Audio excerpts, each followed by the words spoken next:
علیکم ورحمۃ اللہ وبرکاتہ۔ شروع اللہ کے نام سے جو نہایت مہربان اور رحم کرنے والا ہے۔ دوستوں، عید الفطر کا چاند ہر اسلامی بھائی کے لیے خوشی کا باعث بنتا ہے۔ آج ایسا وظیفہ لایا ہوں کہ آپ خوش ہو جاؤ گے۔ آپ اپنا انعام لینا تو بھول ہی جاتے ہو۔ پورے رمضان آپ نے عبادت کی، اللہ کے آگے گڑ گڑائے، روئے، اور جب انعام لینے کا موقع آتا ہے، جب انعام لینے کی باری آتی ہے اللہ پاک سے، جب آپ انعام لینا چاہتے ہو تو آپ چاند رات والے دن غائب ہو جاتے ہو۔ یہ ہوتا ہے انعام لینے والا دن۔ آپ اس وقت اتنی عبادت کرو، پہلے تو آپ جانماز بچھاؤ اور اس پہ بیٹھ جاؤ، اپنے گناہوں کی توبہ مانگو۔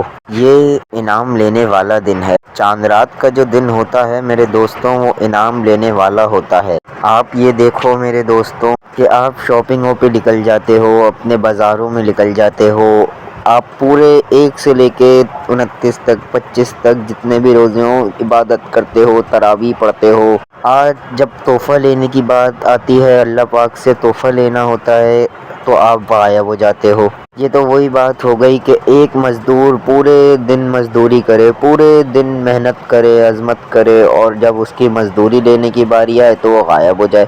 تو میرے دوستوں، آج چاند رات کا ایسا وظیفہ لایا ہوں کہ میرے بھائیوں، نہ کامیاب ہونا تو آپ کامیاب ہو جاؤ گے۔ کامیابی ایسے قدموں میں آ کے گرے گی کہ آپ کو خود بھی یقین نہیں ہوگا کہ یار یہ ہوا کیا ہے، یہ کیسے ہوا، کیسے پاسبل ہوا۔ لیکن بات صرف اتنی سی ہے کہ وظیفے کو دل لگا کے پڑھنا، سب سے چھپ کے پڑھنا، کوئی آپ کی بات سنے نہ، آپ ہو اور آپ کا اللہ ہو۔ میرے بھائیوں، دوستوں، اب وظیفہ بتانے جا رہا ہوں۔ آپ نے مصلی پہ بیٹھ جانا ہے اور اپنے نبی کریم پر درود پیش کرنا ہے۔ درود پیش کرتے ہی آپ کوئی سا بھی درود شریف پڑھ سکتے ہو، آپ پہ کوئی پابندی نہیں ہے۔ اب آپ نے وظیفہ شروع کرنا ہے۔ آپ نے اپنے مقصد کی نیت کرنی ہے۔ آپ بیمار ہیں تو بیمار کے لیے پڑھ لیں، آپ کو دولت چاہیے تو دولت کے لیے پڑھ لیں۔ اب آپ نے اپنے وظیفے کو نیت کے ساتھ پڑھنا ہے، آپ نے اپنے مقصد کی نیت کرنی ہے اور وظیفہ شروع کر دینا ہے۔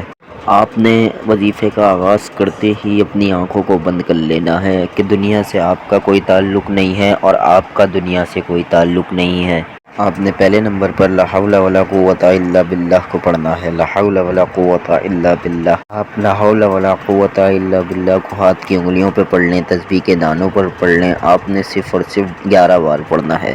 آپ نے لا حول ولا قوت الا باللہ پڑھ لیا، برائے مہربانی اس کو جلد بازی میں نہیں پڑھنا۔ اپنے رب کو جب دل کو سکون آ جائے کہ رب نے معاف کر دیا ہے تو جب اس کو پڑھنا۔ اب اگلا وظیفہ بتانے جا رہا ہوں۔